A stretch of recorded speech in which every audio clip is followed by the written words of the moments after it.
Subject కి ఒక teacher ఉంటారు, అన్ని సబ్జెక్టులు నన్ను చదవమంటారు. ఇంత చిన్న బుర్రలో అన్ని ఎలా నింపాలి?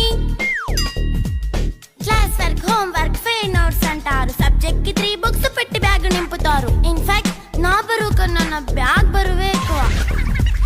క్వశ్చన్లు, ఆన్సర్లు, సర్ప్రైజ్ టెస్టులు అన్ని దాటుకొని మళ్ళీ స్కూల్ వాన్ ఎక్కేసి అమ్మయ్య ఇక ఇంటికి వచ్చేసామనుకుంటే మార్క్స్ తక్కువ వస్తే చెయ్యాలి అసైన్మెంట్. రిపోర్ట్ కార్డ్ చూపిస్తే ఇంట్లో ఉన్న పనిష్మెంట్. హోమ్ వర్క్ చేయమంటూ మమ్మీ చంపుతుంటుంది. ట్యూషన్ టైం అయిందని డాడీ తరుముతుంటాడు. డాన్స్ క్లాస్ కి వెళ్ళమని తాతయ్య తిడతాడు. స్నాక్స్ తిని వెళ్ళమని నాన్నమ్మ ఆపుతుంది. ఇక అన్నీ అయిపోయాక కాసేపు టీవీ చూద్దామంటే మమ్మీ ఎంట్రీ ఇచ్చింది. బెడ్ యొక్క మంది చిన్న నాప్ తీసేలోపు తెల్లారిపోయింది.